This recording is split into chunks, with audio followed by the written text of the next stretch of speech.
right, ladies and gentlemen, if you would, you can open up your Bibles to the book of James, chapter 2. I believe we're starting, and I'll get that up on the screen for you. Let's see if I can get that shared with you. You got Jimmy Stewart on. I do have Jimmy Stewart. That's Jimmy Stewart. No, I'm just kidding. It is Jimmy. It is Jimmy Stewart. Different Jimmy Stewart. Different Jimmy Stewart.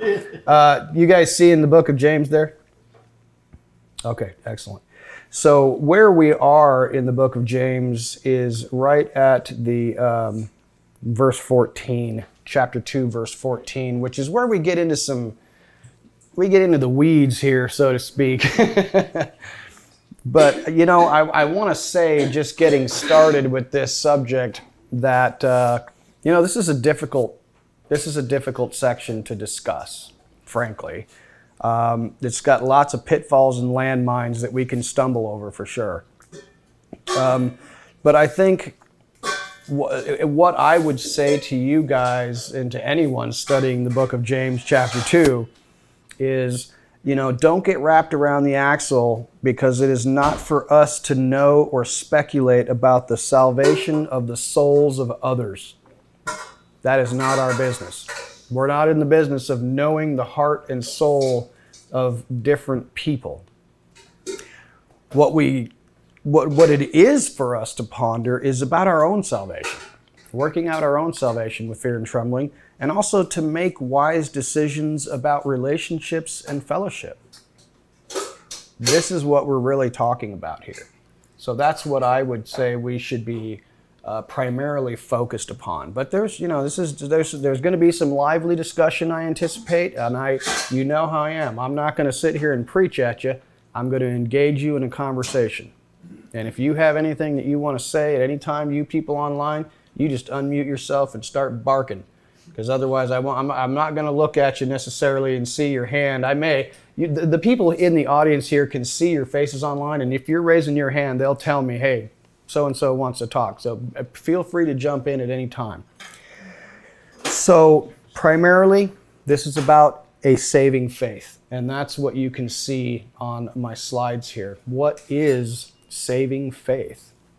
So we're going to read James chapter 2, verses 14 through 26. This is right through to the end of the chapter. And what I'm going to do is, it's story time with Uncle Alan here. We're going to read this, and then we're going to discuss it. We're going to break it down line by line. You guys ready for this? Here we go. What use is it, my brothers, if someone says he has faith, but he has no works? Can that faith save him? If a brother or sister is without clothing and in need of daily food, and one of you says to them, go in peace, be warmed and be filled, yet you do not give them what is necessary for their body, what use is that? In the same way, faith also, if it has no works, is dead by itself. But someone may say, you have faith, and I have works. Show me your faith without the works, and I will show you my faith by my works. You believe that Elohim is one. You do well. The demons also believe and shudder. But are you willing to acknowledge, you foolish person, that faith without works is useless?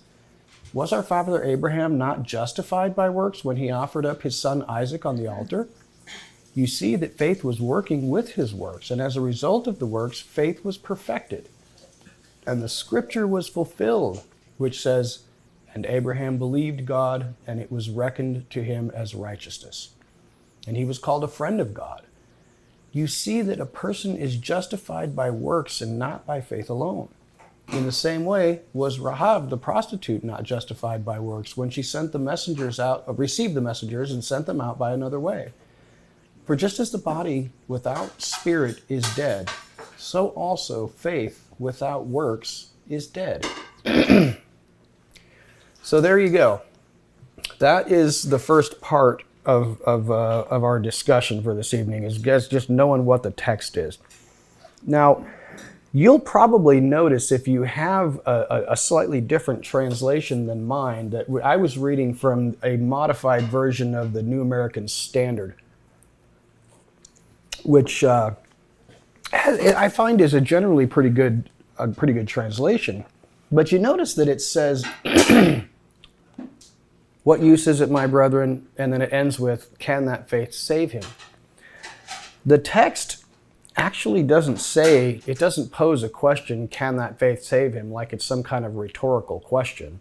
It literally says definitively, no, that faith cannot save him. That is not a rhetorical question. It's a definitive statement in the text that says, no, that faith cannot save him. So it is strongly implied that a person who says, I have faith, but it is not evidenced by any actions or speech or what is coming out of the heart, that faith is useless. So My translation says it's dead. says it's dead. Yeah. What translation are you using? The ESV. ESV? Okay. Mine also says that, the ISR, Yeah. page 26. So the concordant, King James. yeah, the concordant literal version has it actually correctly. And you can get the best, most literal translation if you look at the Apostles' Bible Polyglot, which is literally a Greek translation, but it's a interlinear, so that you can see what is in behind the original Greek manuscript. So that will help you to get a real accurate translation of it. But the bottom line here is that a faith that is not demonstrated by action is of no practical value to anyone. James is telling us. Misplaced faith. Could that be misplaced Yes. faith? That's a great question. Yeah. Yeah. To tell me, I love that question. And let me ask you, who's got in charge of the microphone? It's right being, oh, here. Would you grab that? Go ahead. What do you mean by that, Daryl? A misplaced faith. How would you misplace your faith? Well, I don't mean like I lost my keys. I mean, many times people will put faith in their own ability, okay. faith in many things other than faith in the finished work of Yeshua. Yes. If you don't have your faith placed in Yeshua and his finished work on a cross,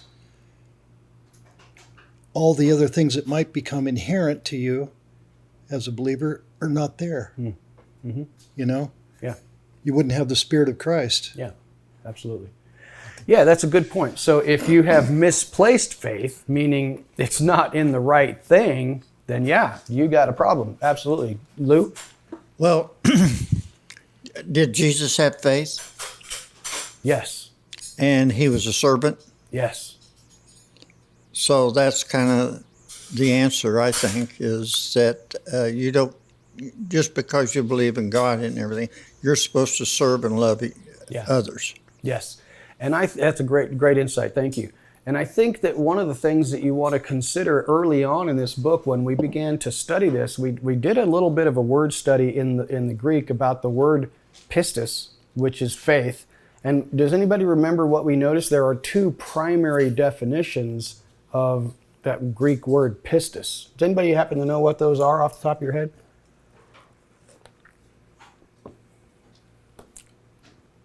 So the Greek word pistis, which is translated for us as in English as the word faith, oftentimes we think with our kind of Greek mindset that what we're talking about here is belief, a strongly held belief. And that is one of the definitions of the Greek word pistis, does anybody know what the Hebrew equivalent of the Greek word pistis is? Emunah. Emunah. Thank you, Brett. And that has a similar connotation and definition, which is a strongly held belief. But I think more importantly, definition number 2 is simply faithfulness. Faithfulness is the second definition of the word pistis and the Hebrew word emunah. So those two things are very different. If you haven't thought of that, those two things are very different. Having a firmly held belief and being faithful, those are two very different things. So when the book of James is telling us What good is it if you have a faith that has no works? Which definition is he using? Is he saying, it's all well and good that you strongly believe some facts or some ideas, or you ascribe to some set of principles, religious principles, but if they don't affect your actions, they're useless? But taken with the other definition of faithfulness, what good is your faithfulness if it has no works? Do either of those definitions create a problem for the translation? Not really. No. You can say, I believe, I have a strongly held belief in a set of religious principles. Yes, but your actions don't actually show it. I am faithful. Yes, but your actions don't show it. So either one of those definitions is going to be fine. That'd be like a husband who says, I am faithful to my wife, but actually I'm not. I've cheated on her multiple times. And, you know, that's literally, yeah, you would translate that. If it's like, I'm faithful, but I'm really not because my actions don't demonstrate that. Lou? Well, what's the definition here of works? That is a great question. That is a great question, and that's the second part of this equation. Oh, I'm sorry. No. You're absolutely right. You've only jumped a little bit ahead. That is perfect, though. It's perfect. What do you think he means when he's talking about works? Works that are of faith. Well, now Lou wasn't here last week, so he's missing a little bit of context. Yes, John? Oh, that's what was I. Yeah. Well, you sounded like you wanted to say something. No, you do not want to say something. Okay. We weren't here. No, that's okay. So, well, in the previous verses, it spoke directly and said, does anyone remember what was specifically the direct preceding verses talked about? Just take a glance real quick. It's easy to see. What is it? Keeping Torah. Your works are keeping Torah. It says the law, the royal law. Last week we talked about the royal law. The one who is keeping or guarding the royal law, that is the king's Torah. If you literally translate that from the Greek, if you are keeping the king's instructions for righteousness, according to the scripture, you shall love your neighbor as yourself, you are doing well. So that is what it means by works, directly related to the context of this passage. If you are fulfilling the royal king's Torah, according to the scripture, you shall love your neighbor as yourself, you are doing well. This is what we're talking about with works. So then we need to think to ourselves, well, loving your neighbor as yourself, and we discussed this last time, can be and has been broadly interpreted. What does it mean to love your neighbor as yourself? To think with fondness about them? To say, oh boy, I love you. You're a fantastic person. It's nice. It's nice to say nice words about people or to have a feeling about them. A compassionate feeling, a warm fuzzy or something like that. But we all talked about this last week was love is not a noun. It's not a person, place, or thing. It is a set of actions.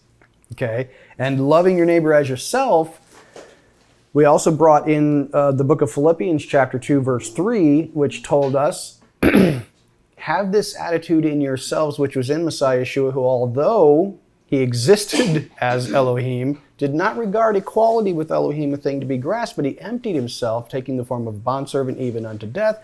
So in the same way, we need to put our own interests aside in favor of the interests of someone else.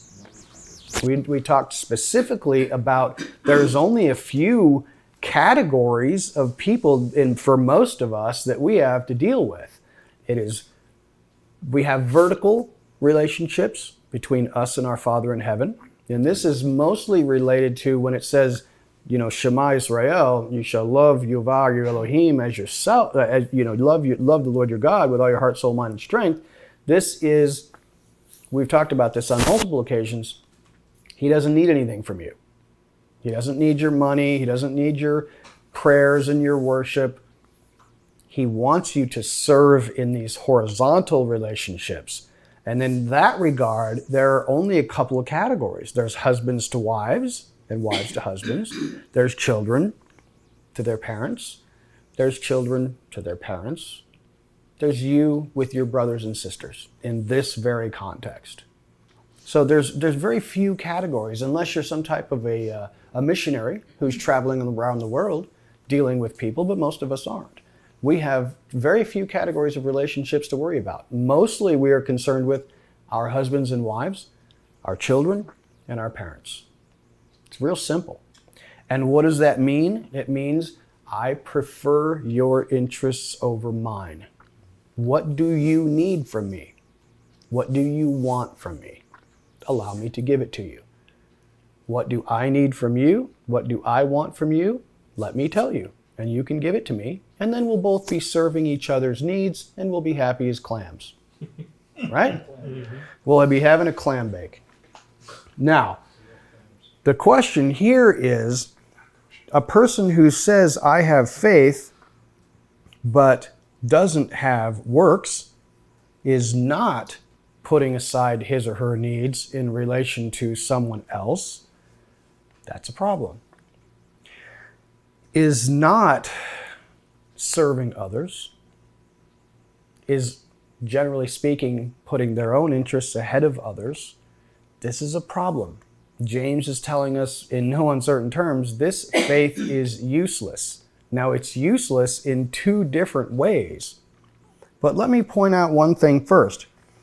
What are the works that evidence this truth? James has already told us himself in James chapter 1, verse 25, this is pure and undefiled, quote unquote, religion in the sight of our God and Father. That is, number one, at the very least, to keep oneself unstained from the world.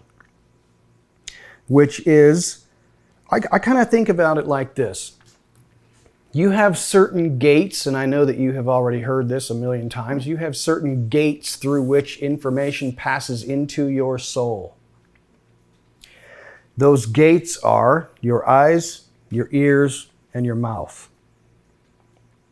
You can defile yourself or become stained by the world, by sexual immorality, by drunkenness or drug addiction, by idolatry, by unclean foods, by greed, and idolatry of a different sorts. I don't mean bowing down to little wooden statues. Most people on this planet don't do that anymore. We have modified our sources of worship, mostly to money, power, prestige, sex, social prestige. Football. It could be football. It could be your work. It could be your work. I don't know. It's unfortunate so many of us men are really characterized by what we do at work. I mean, it's like that because and we're going to talk about that in a moment, but man, work has become so overpowering. Work is a really important thing, but it can very much become an idol very easily. So this is I would say that there's some minimum standards to be considered, I'm going to say, in the faith. To be considered a person who has faith that is saving. We haven't still talked about the two ways that would be saving faith, but at the very least, you have to be not staining yourself, not defiling yourself. We've talked on many occasions about the fact that you cannot make yourself holy. Only the Father can do that. You can only defile yourself once He has made you holy. And that's generally what we do. We appeal to Him for a good conscience, according to the book of 2 Peter. He cleanses us from a dirty conscience and takes away our sin. He is faithful and just to forgive us of all of our sins whenever we ask Him. And then we, like pigs wallowing in the mire, go right back and defile ourselves again. This is what happens. So, please don't misinterpret me to be saying that if you struggle with defiling yourself periodically, that you may not be in the faith. That is not what I mean. Okay? All of us are struggling with defiling ourselves every day. And we have to continuously be going back to our Father and saying, please apply the blood of Yeshua to my deficiencies because I am a sick individual. But if you are continuing in those behaviors without repentance, you may have a problem. You may have a problem. So at the very least, keeping yourself unstained by the world. For the spiritually mature, And this is reflected really beautifully in Acts chapter 15, where it talks about we got these Gentiles coming into the faith. They're being grafted in among the family. We need to get them to not defile themselves so that they can come into our fellowship and fellowship with us. Sexual immorality, idolatry, strangled foods, foods that are strangled, eating blood. These are really basic defiling things. And so we need to start there. So if you are at that level and you're new in the faith, or you've just been stagnant in the faith for who knows how long, and you're still defiling yourself, you've got an issue. You've got an issue. You need to examine your heart. You need to purify your hearts. James is going to tell us all about this in the next chapter. But that's at the very least. That's like minimum standards, okay? So then we go to, for the spiritually mature, is what we just discussed. Actively loving your neighbor as yourself.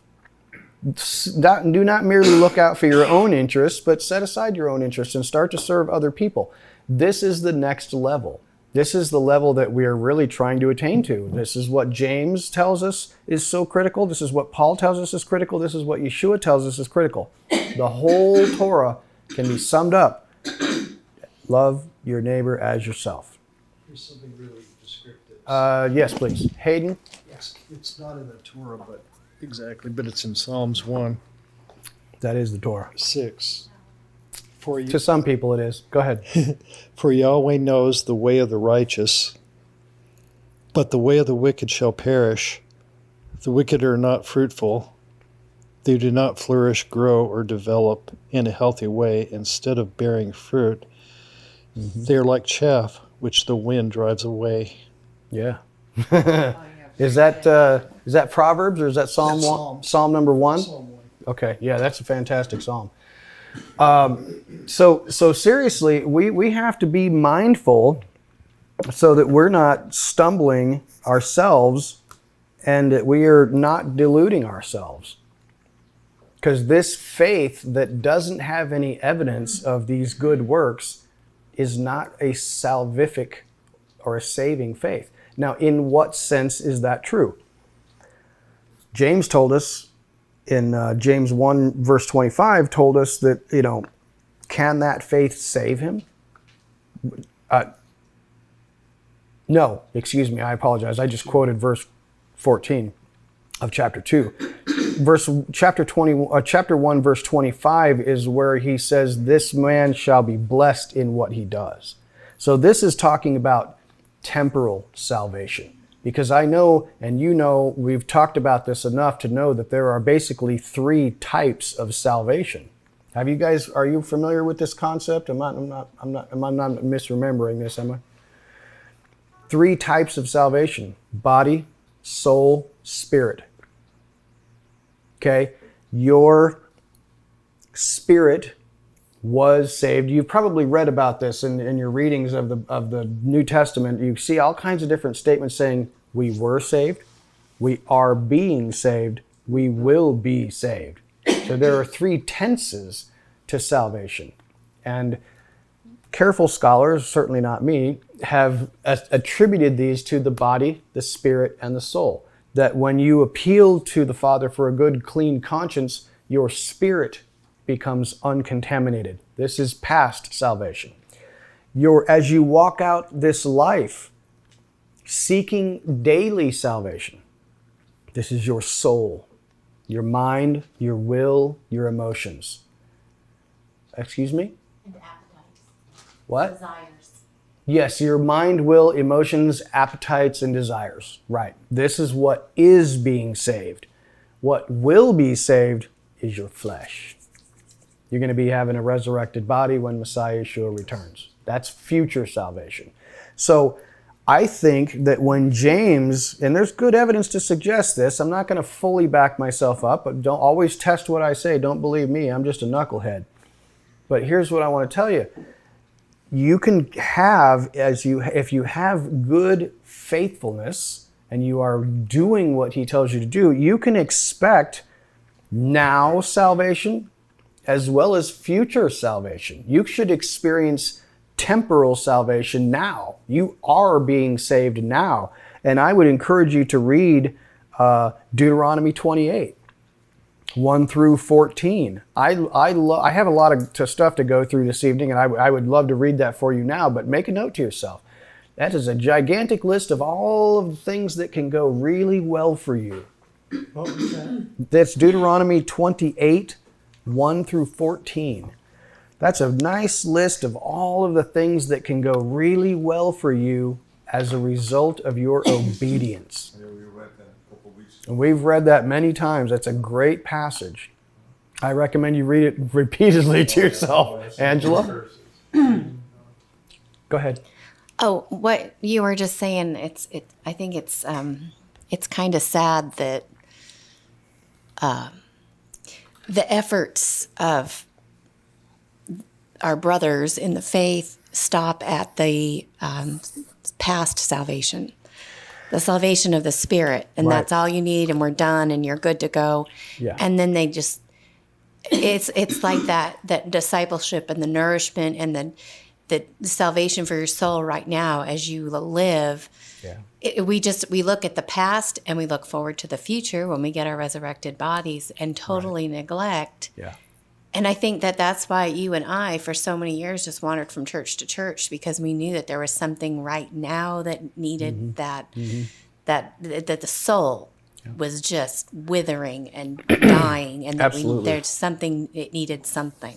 Absolutely, and I want to offer a commentary on that. I'm not correcting you necessarily. What I am saying is I don't want us to get down the rabbit hole of thinking that because we observe Shabbat and the holy days and wear tzitzit that we have arrived, because that's not what Angela is talking about. She's talking about followers of Yeshua who are actually faithful.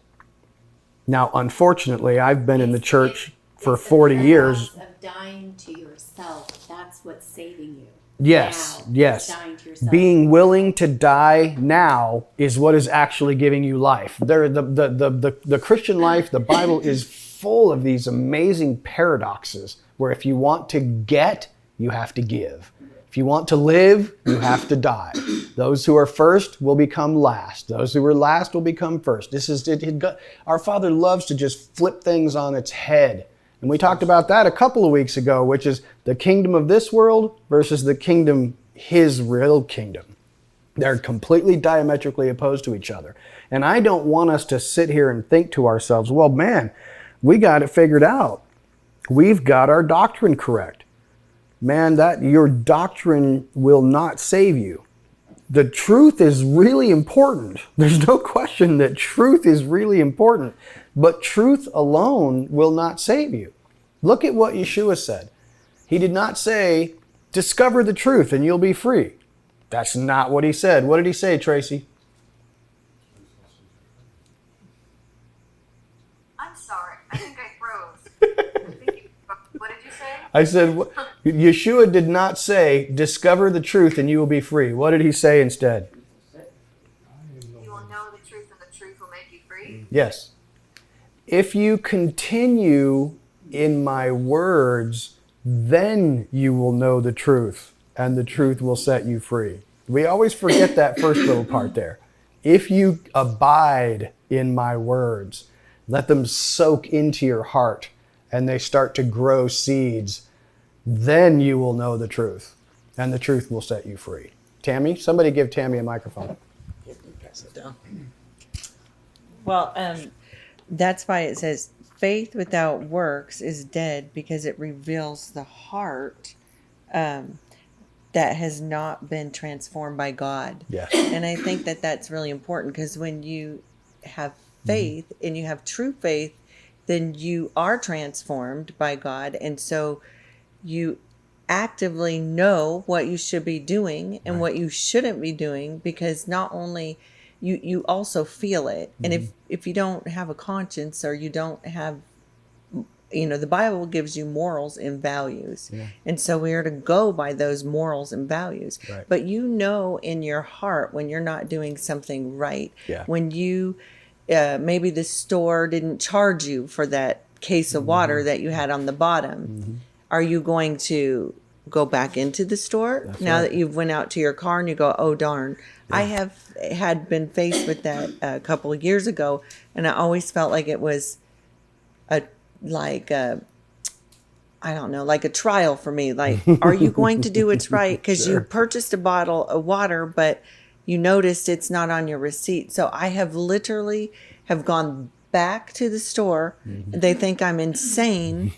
And they're like, for a bottle of water, why don't you just keep it? And I'm like, nope, that's not right. And so I've had to do that, but I've always felt like in some way it was a test. Right. And so you do know. Yeah. And if you are walking right with God, and I think that that's how you know, that's how you live out faith, that's how you work. And actually, as well. yes, thank you. And actually reading his word, Yes. ingesting it into your soul, and doing what it says is proof positive that you are his disciples. Yeshua said, if you love one another, which means not lie, cheat, steal, screw each other over, all men will know that you are my disciples because you have love for one another. Go ahead, Luke.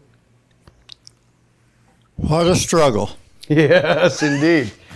Because it is a struggle, Oh, you bet it is. especially when I'm driving and somebody cuts in front of me. Yeah. I want to tell them they're number one. Yeah. I mean, it is hard, and it's hard to know. And freedom comes with lots of struggle or free, bet. because you feel better and everything when you do things like that. But it is a struggle. Yeah.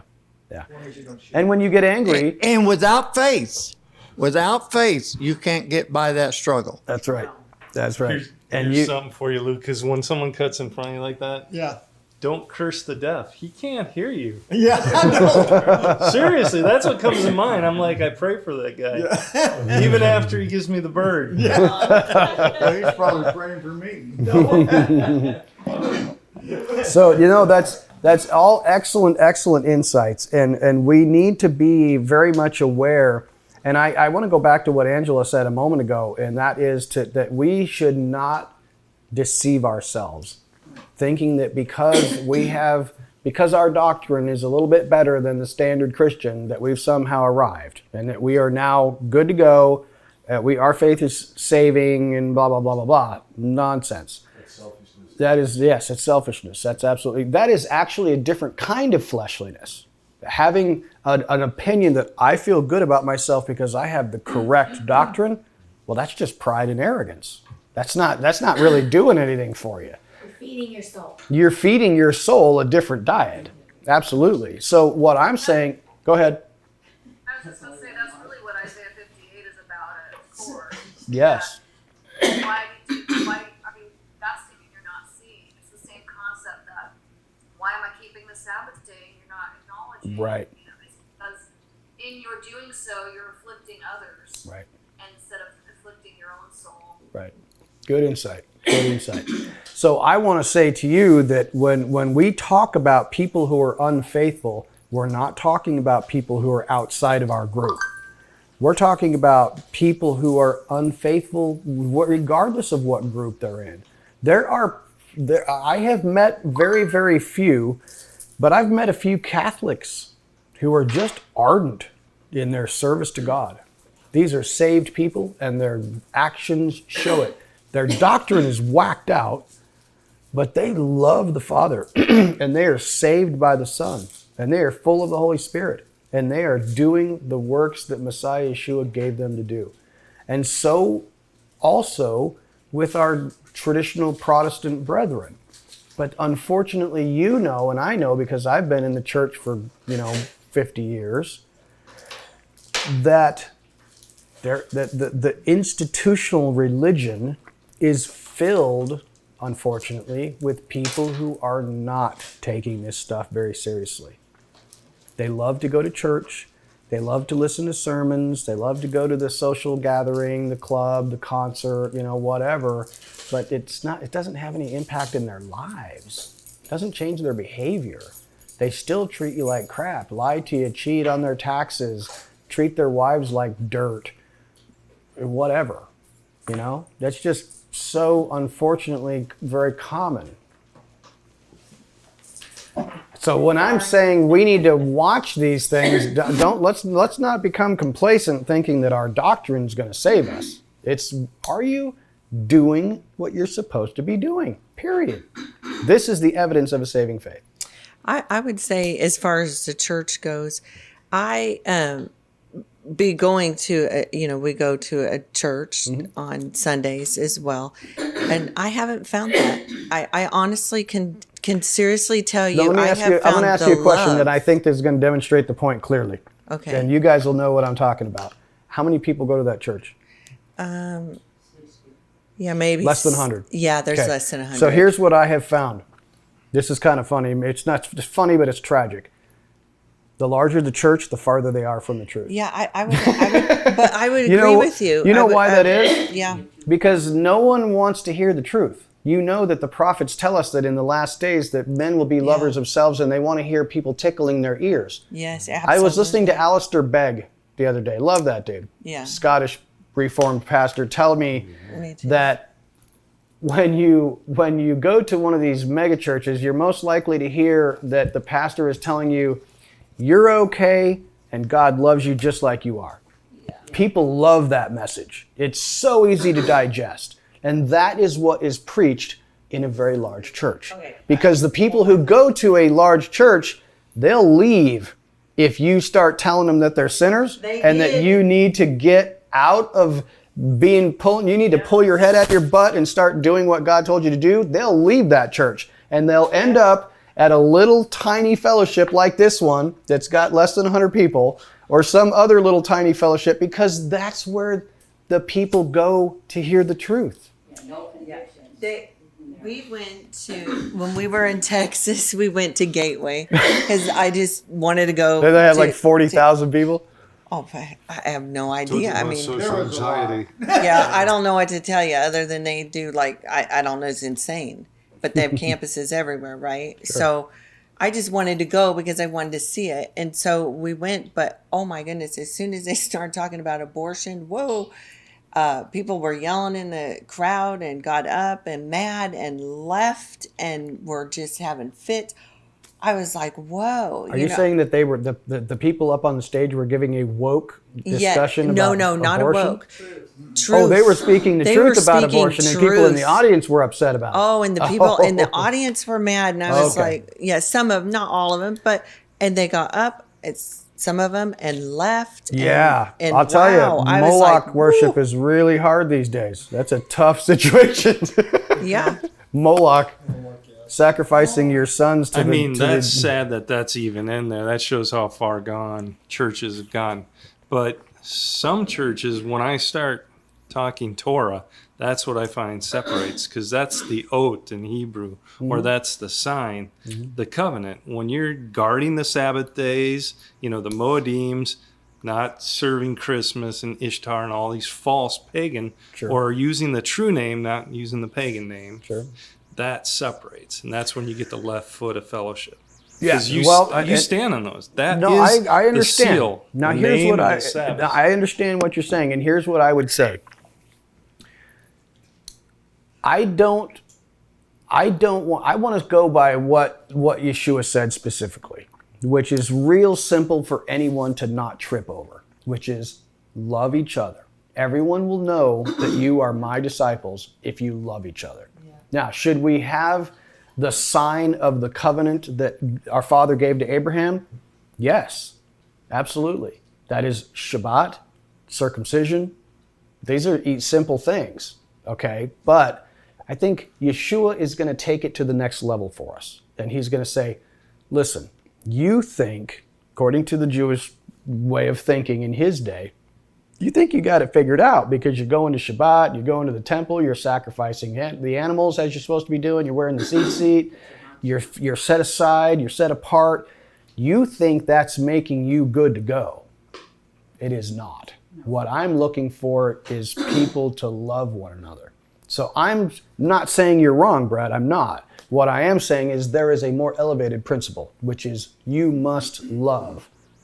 Or you're not cutting it. I don't care how many times you say the name correctly, observe Shabbat, kick Ishtar to the curb, go, get circumcised, wear seat. I don't care how well you do that. If you're not loving your brother as yourself, you are failing. Who's going next? Hayden, hand that to someone over there. I know. Well, now I already forgot. Okay, give it to Angela while you're waiting, while you're regathering your Why is thoughts. she giving it to me? What? I don't know. Is it my friend? You look like you wanted to say something. I apologize. Well, when you you said it I'm rubbing off on her. but what you just said, and this is going to be the sticking point, is you don't love your brother and not do all those other things, Right. and then think that's okay. No. So yeah, there's these two ends. There's this: if I just love my brother, I can do all.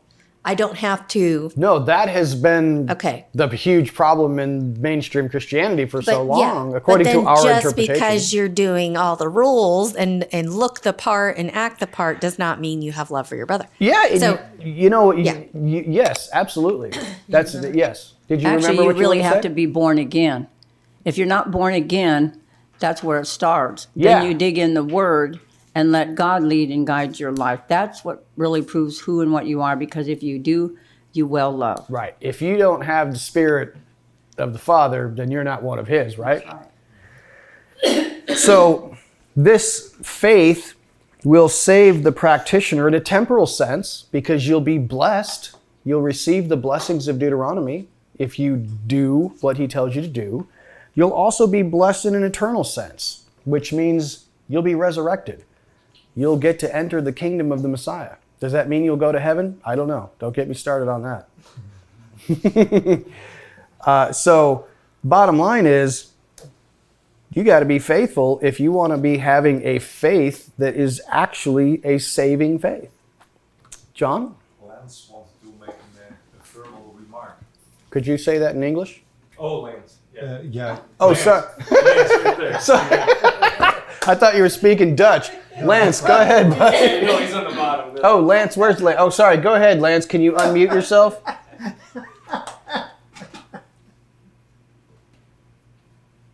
you hear me? I can hear you. Okay. Something that we all understand is marriage relationship. And there's a lot of marriage talk in the scriptures so that people can reflect on what it means to be in a relationship.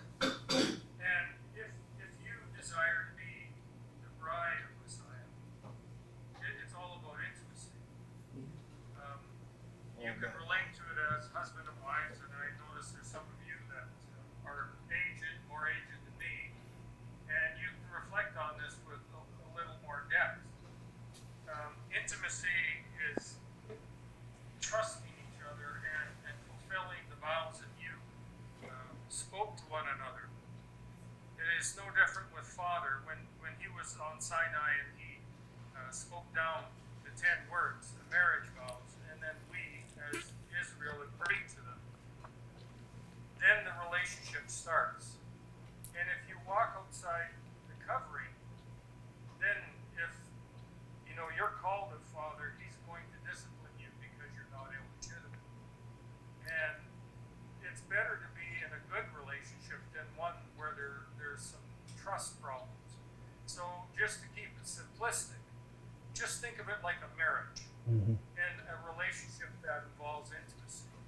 And then you can relate what the Father's expectations are of us. And when we walk outside of his covering, we're naked and we're open to suffering a lot more than we should be. Yeah. Father loves us, and those he loves, he disciplines. So you get to choose who you serve. Every day you get to choose who you serve. You either serve the flesh, or you are alive to Father in the Spirit, because he's Spirit. And those that worship him in spirit and in truth, and which is in Messiah. Messiah is the truth. Anyway, that's enough. No, that's a beautiful, beautiful commentary, Lance. I appreciate you saying that.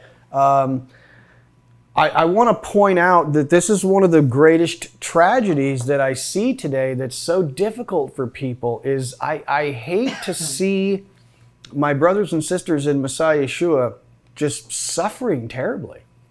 They're very clearly not enjoying the blessings of the Father. And I have seen people whose lives are just a shipwreck that claim to be believers. Now, I don't know these people well enough to say, oh, I know he or she is a believer. Because you really have to, we've talked about this before too, you really have to get to know somebody before you know their secret life and what they really do. I mean, you're coming and spending an hour here and being on your best behavior, that's not going to cut it. It's when we really get to know each other that we smell the stink of humanity. Now, every one of us stinks of humanity, but the bottom line is this. So many of us, unfortunately, we're just kind of walking around stinking and just falling apart. Our lives are a wreck, and maybe nobody's calling us out and saying, hey, what are you doing? Are you sure you're a believer? Because your life is a wreck, man. And I mean, nobody is going to walk up to you and say, what's the reason for the hope that is in you? No, they're going to stay away from you because you seem like you're cursed and things are going horribly for you. It's like, whatever you're doing, I don't want to be a part of that. Go ahead, Lou. Well, at one time I was a Catholic. I'm sorry. Well, you might be sorry, but like you said, there are some very, very faithful people in the Catholic Church. Mm-hmm. There are a lot of things I don't like, but there are some very faithful. And the reason I was went to Catholic Church because my wife was, and I wanted us to be one. Sure. And I think that's important. Huh? That's important. Yeah. And so, but one time I heard a Catholic priest say, to be a good Catholic, all you have to do is pray, pay, and obey. That is undoubtedly true from a Catholic perspective. That's awesome. So now, I want to get to this next section. We have just spent almost an hour on that one verse. Isn't this discussion awesome? I appreciate your guys' wisdom and insight in discussing these things.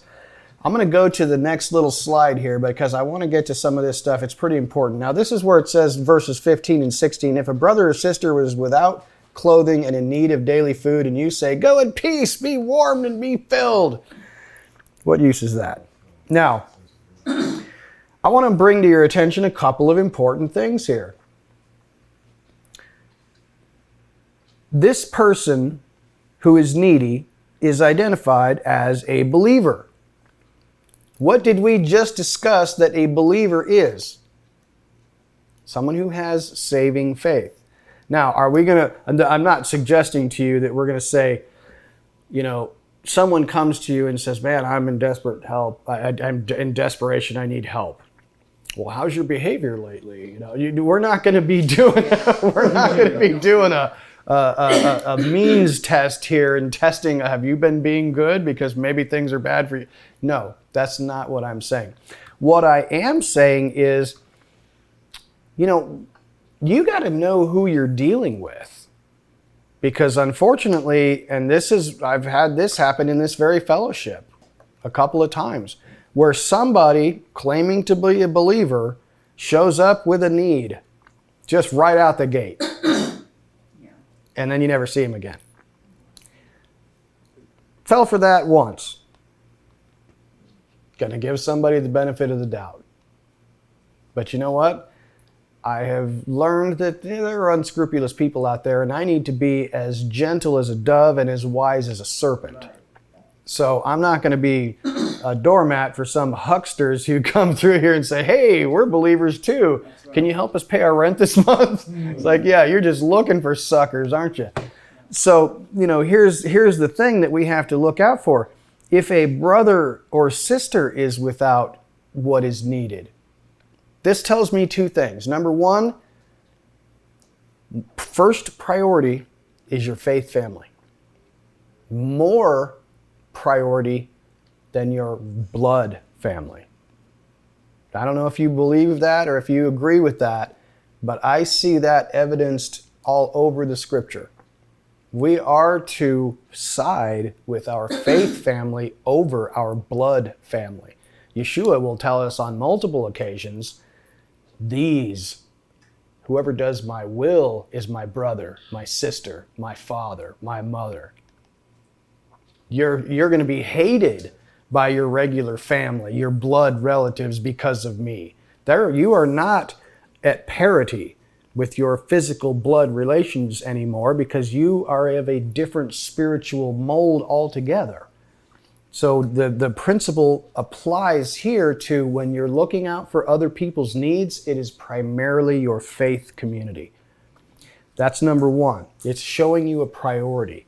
Number two is this is actually a believer. The person that you're seeking to help is actually a believer. Now, I'm not suggesting to you that you kick anybody to the curb who doesn't believe what you believe or isn't walking a perfect life, because nobody is. But do you see what I'm saying? That you have to exercise some wisdom here? Mm-hmm. Primarily, number one, make sure that we do good to people who are of our faith family, but also not to be foolish. Not to be foolish. To watch out for, who somebody might be taking advantage of you. Go ahead. Yeah, that's what I see with a lot of people in faith. They'll give to a guy that huxes them, and that guy gets an 8-ball, rather than trying to go with them and determine their walk and getting them some food or telling them, here's the resources available. And then a brother in need will ask them, and they'll just kind of blow them off. And they gave this other, frustrating. Mm-hmm. No, you're absolutely right. So, so a needy person is someone who is of your faith family and is also a faithful member, hopefully. What is a needy person is not, unfortunately, an addict, a lazy person. Anybody know what a snudge is? You guys know what that is? I've never heard that. I had never heard of it either, but I knew that there was a word I was looking for. This is a person who loves to pretend like they're busy, but is actually lazy. Doesn't actually do anything. Just talks about how busy they are. And we got this going on and that going on, and I'm just working so hard. That's a what? A snudge. You gotta get up to the terms. It's a snudge. I'm sorry. It's an interesting word. It doesn't seem to fit the context. I don't like the word at all, but I was looking for it. What is this? A snudge is someone who loves to pretend to be busy. And I did some research into this because this is a sociological term for a person who is a sociopath. Oh. They actually know that they are smart. This is not a psychopath. Right. This is a person who knows the culture, because America for a long time has been a Judeo-Christian culture that has a strong work ethic. Mm-hmm. They know well enough the culture around them to blend in, to say the right words, to pretend to be busy, to pretend to have it going on. But when you look below the surface, it's all just words. And what that is that's a disease upon sociopathology means literally a disease of society. Mm-hmm. A person who is a sociopath is a diseased member of the society that is going to infect others. This is why in the instructions from our Father in the Torah, it says that you are to stone this worthless son whose parents drag him before the elders and say, this son of ours is a drunk and he refuses to listen to anything we tell him. He is on a quick downhill path to becoming a sluggard and a drunkard who is of no earthly good to anybody. They say in the Torah, kill him. That's hardcore. But why is that? Because it's a disease that spreads. Thus, you see it all over today.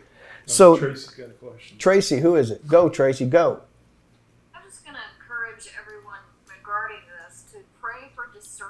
because I believe He grants that to us. Yeah. Lots of times, and I don't just jump to conclusions about people, but He will give me discernment about someone I meet. Yeah. And I'll just put it in the pocket for later, kind of thing. But Yeah. And that's a gift. the doubt, but then it ends up being what. That's it. And you know what? That's absolutely, I think there's every reason that everyone should pray for discernment in that regard. But that's also one of the gifts of the Spirit, is discerning the spirits. Angela, go ahead. I think that something that I've learned over the past decade or so of meeting people that come in and out through the fellowship is that thing that Alan was talking about, where you don't know people at first. I think on average, I would say it takes at least a year and sometimes two to actually get a whiff of who somebody is. And that's so along with the discernment, patience, because when someone does come in and real early is in need, that is really, really hard because it is just too early to make that kind of unless you're gifted, I guess. No, you're right. You're absolutely right. And watch out for leeches. Yeah, we got to watch out. We got to watch out. Go ahead, Lou. Well, what she says has to go along what Angela said with our relationships with all of us, our marriage. How long does it take you to get to know your mate? Yeah. Maybe 6 or 7 years. Sure. Who knows? But the thing about it is, it's a lot of work, It is. and it's a lot of work to be faithful. It takes time. Yeah, another year. And I'll say crisis also makes, because you don't know your wife and you don't know people until you're in crisis together. Crisis Then brings it out, doesn't it? It sure does. That'll speed up the revelation for sure. That's right. You're right. You're right. Absolutely. So when a true need is identified from a truly needy person who fits the criteria of being a brother and not a leech or a snudge, what do? We give them what he tells us specifically: sustenance, clothing, shelter. Now, our model of society is a little different than his. He's saying, hey, man, make sure that they have food and clothing and shelter. Amen. In those days, they are primarily concerned with the very basics. Now, in our day, I'm certainly willing to expand that. If someone comes to you and says, I need help, give them sustenance if that's what they need, food or water.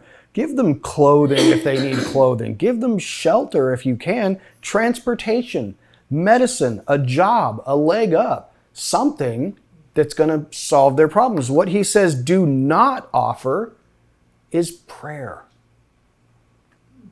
Now, that's not to say that you shouldn't pray for this person, but how many times, oh my goodness, have you seen this?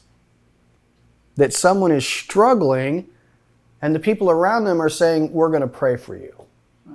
Oh, okay. Take care of their need first. Yeah, your prayer is not going to cure his need unless his need is spiritual. Right.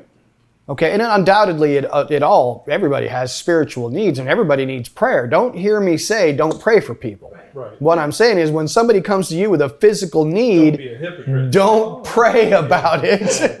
Not to go back to what Tracy was saying, that prayer regarding who this person is and what kind of fellowship I want to be in with this person, that's happening beforehand.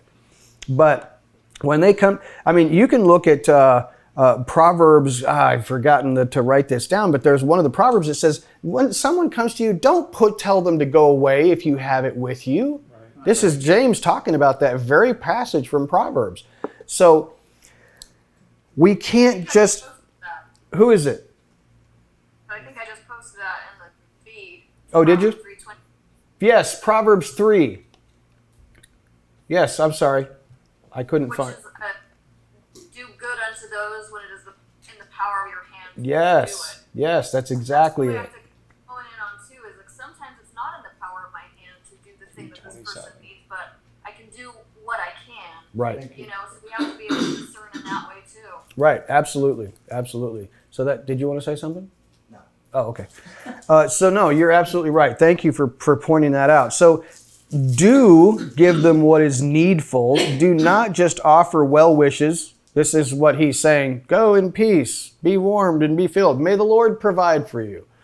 No, the Lord has given you the job of providing for your brothers and sisters. This is a direct insult to God. Remember Matthew 25:31-40 that we talked about last week. If you did this to the least of one of my disciples, you did it for me. This is me reiterating again, Father doesn't need anything from you. He wants you to serve each other. Now, verse 17. I'm going to wrap this up pretty soon, guys. I apologize for keeping you up late. Verse 17, in the same way, faith, if it has no works, is dead, being by itself. This is... Yes, I've got it up on the screen there. In the same way as your prayers are only words and are of no practical value.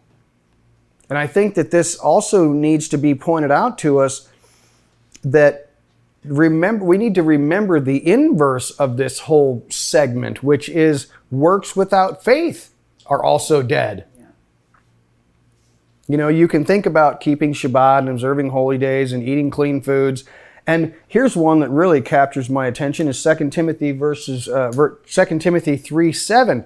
These people who are forever studying and never coming to the knowledge of the truth, which is what Lance spoke about a moment ago, which he's talking about intimacy, becoming intimately acquainted with our Father's words and his deeds and his character so that we are in communion. You know, you can be ever studying and never coming to that knowledge of who the Father is and what he wants of you.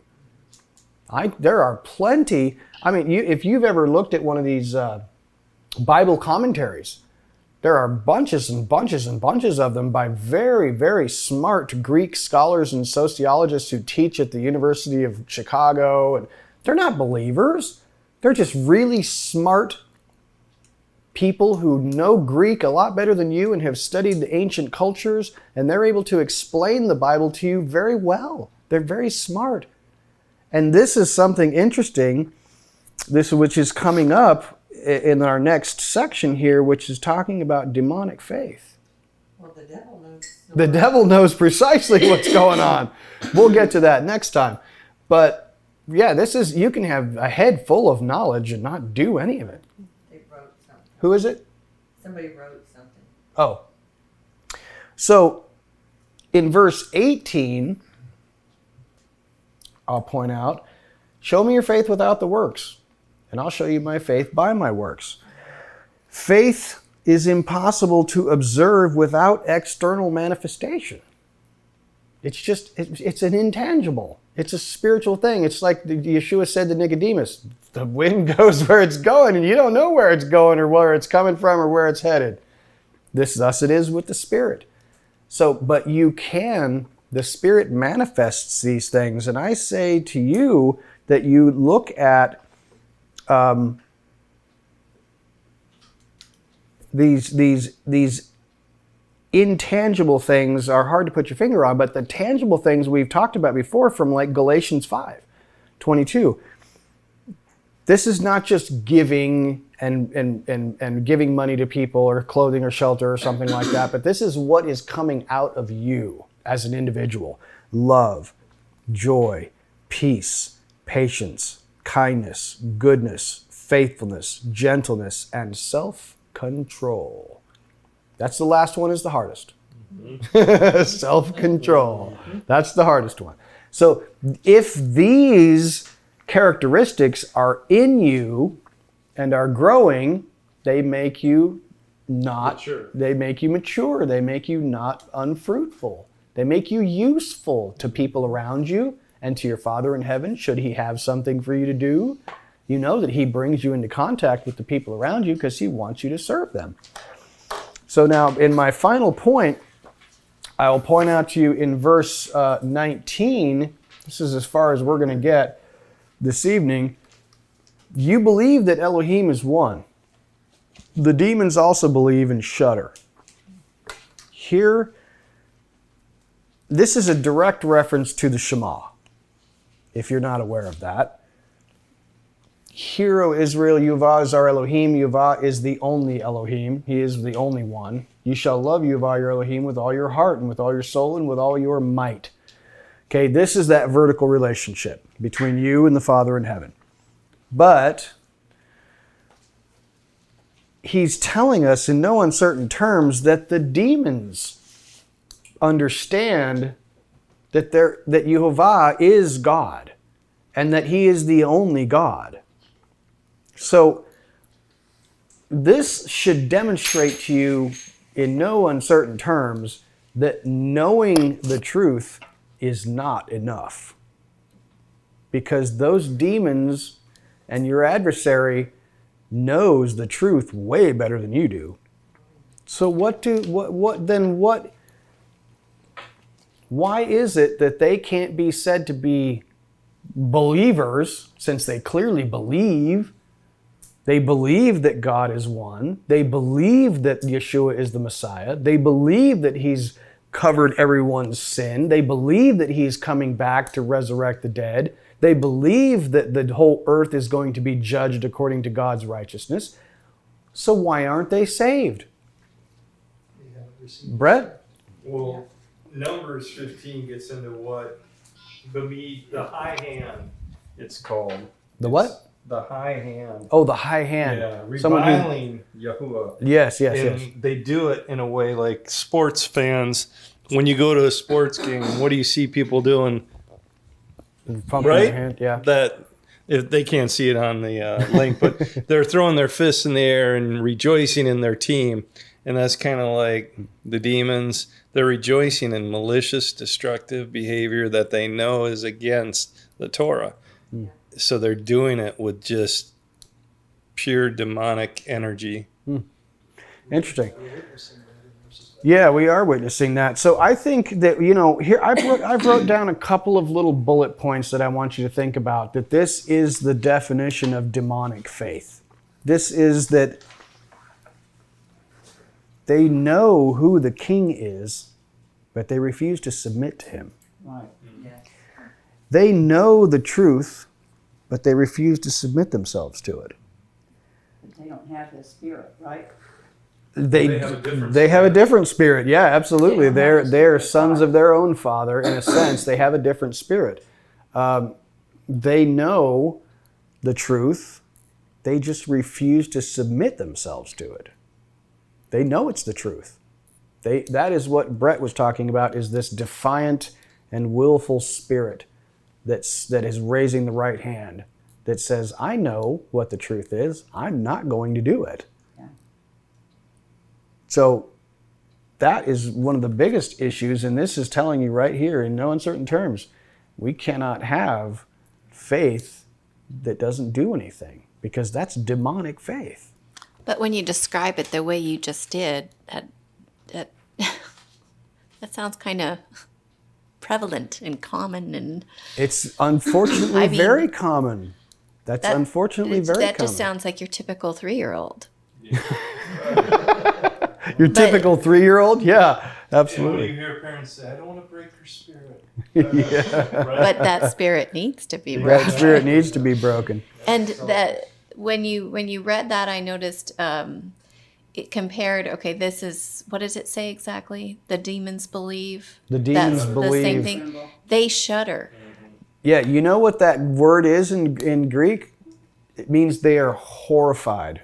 They're shuddering and quaking in abject terror. Okay, but we humanity, don't even have that. No, I don't see that. No. So the demons have something that even we don't have. They know the truth, they don't want to do it, and it causes them to quake in terror. Yeah. They don't want to submit to him, but at least they have enough sense to know this is going to turn out bad for me. So the verse that says, to such a one I look, he who reads my word and trembles at, that's a different word than shudder? That's a great question. You should really look at those two different comparisons, because this word that it says the demons believe and shudder, that literally says just abject terror. They are horrified. So I'd be curious to know whether those two words line up. I would guess that maybe they do. That'd be an interesting little bit of research. So the bottom line here is these demons know the truth. They just won't, they refuse to bend the knee. And so, one of these other things that a demonic faith is it's prideful in its knowledge. And it's also judgmental of others. Is that not the thing now? Pride? Yeah. Yeah. The worst thing that you can have. Absolutely. Pride, yeah. That's one of the things that our Father hates the most. And sort of the way Brett was talking about how they know, and they know they're going to lose, but they are just burning it all down anyway. Yeah. Our society is inching and sliding closer to that. I'll just take it, the whole thing down with me. Yeah. You can tell Just that they total are of destruction. their father, the devil. Yeah. It's very clear to me. So, yeah, absolutely. I'm going to stop right there. Anybody else have a comment, question, or concern for the good of the order? James beats us up nicely. Yes, he does. He ain't taking no prisoners, man. James ain't messing around. I hope that was a blessing to you. I know that it's tough. There's no question about it that this is not easy stuff to listen to, because it really does call us out on the carpet and let us know that we're seriously messed up and we better take things seriously. We need to slow down and think about what we're doing, especially in these days, because I'm really firmly convinced that sometime soon he's going to be coming back and he's going to be judging us about what we did with this information.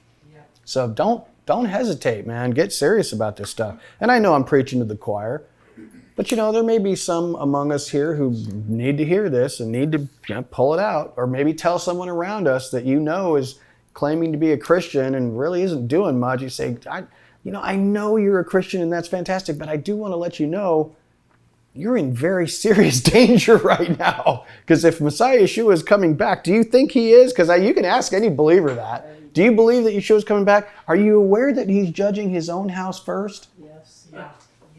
Because that's going to be bad for you if you're not doing what he tells you to do. Judgment begins with the house of God. The lukewarm. The lukewarm are going to I have... wish you were cold or hot, because cold will get their way. Yeah. With their fist up in the air. Hot will get to be close to him. Yeah. But the ones who were wishy-washy. Well, and I think we've talked about this before, is that people who are wishy-washy and lukewarm are the most dangerous. Yeah. Because they can go either way, and they're more likely to take the righteous down with them. You know what I'm saying? So that's a dangerous place to be, is wishy-washy. I appreciate your patience and your time. Blessed Shabbat to all of you. Let us pray, and we will reconvene next